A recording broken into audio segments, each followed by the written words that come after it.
Assalamualaikum warahmatullahi wabarakatuh. Izin Pak, izin rekan-rekan, kami dari kelompok 4 akan mempresentasikan hasil tugas PowerPoint kami.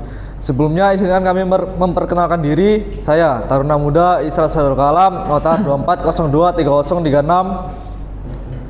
Saya Daniel Akbar Abdul Hafiz, notar 240 230 31. Saya Taruna Muda Muhammad Aziz Ariswan, notar 24021038. Saya Taruna Muda Sanjara Sabrina, notar 24023050. Berdasarkan pengamatan kami di lapangan, faktor apa saja yang menyebabkan rendahnya kesadaran dan kepatuhan sebagian pengguna jalan terhadap regulasi kendaraan bermotor?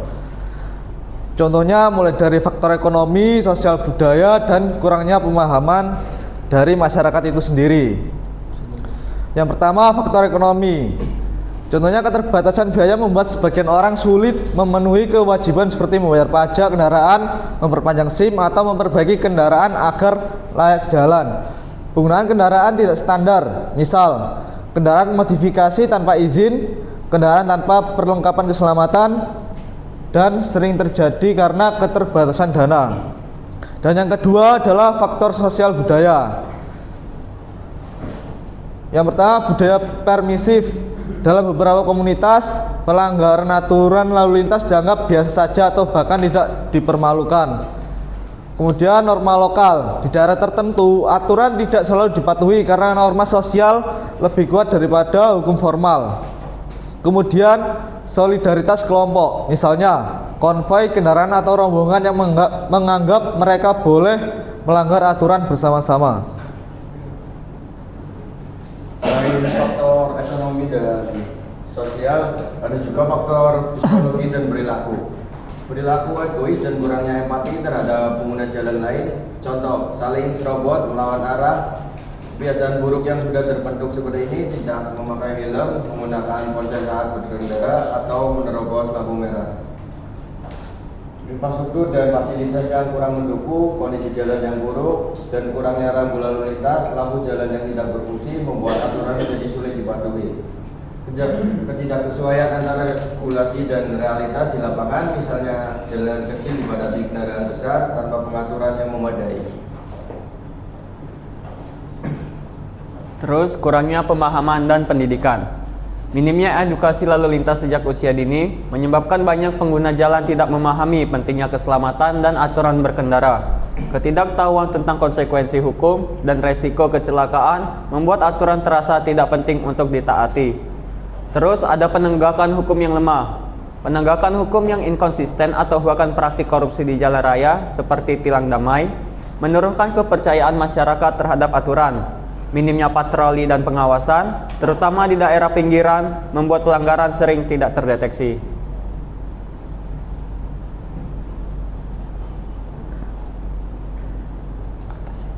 Selanjutnya, strategi komunikasi dan edukasi seperti apa yang menurut kelompok kami paling efektif untuk meningkatkan kesadaran dan kepatuhan masyarakat terhadap regulasi kendaraan bermotor, khususnya bagi kalangan pengemudi kendaraan niaga dan masyarakat umum di Tegal dan sekitarnya. Yang pertama, strategi berbasis komunitas.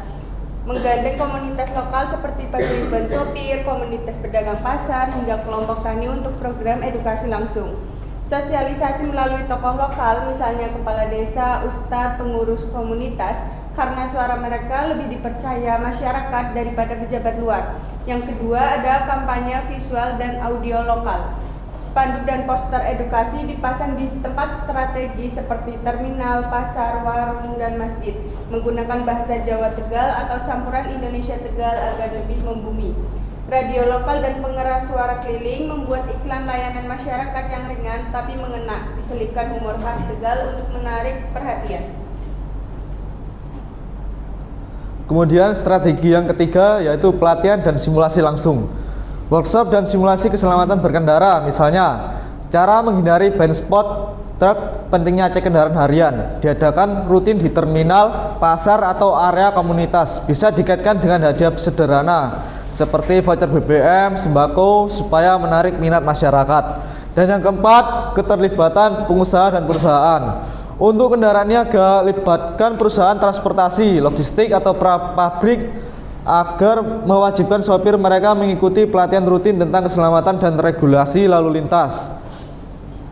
Dan berikan insentif kepada perusahaan yang aktif meningkatkan kepatuhan sopirnya, misalnya penghargaan perusahaan transportasi tertib.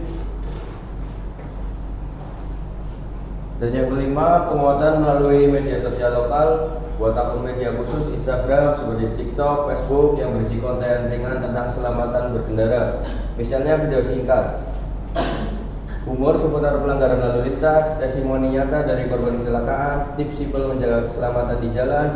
Dan yang keenam, program sekolah dan keluarga. Edukasi dini melalui sekolah di Tegal membangun budaya sadar lalu lintas sejak usia SD, SMP dengan lomba, poster, drama atau kunjungan ke Polres. Lipatan keluarga kampanye, ingatkan ayah, ibu di rumah sehingga anak-anak turut mengingatkan orang tua tentang pentingnya taat aturan. Terus yang ketujuh yaitu penegakan hukum yang edukatif. Adakan razia simpatik, bukan sekedar menilang, tapi sambil memberikan edukasi langsung dan memberi hadiah kecil kepada pengguna jalan yang tertib seperti sertifikat atau stiker pengendara tertib.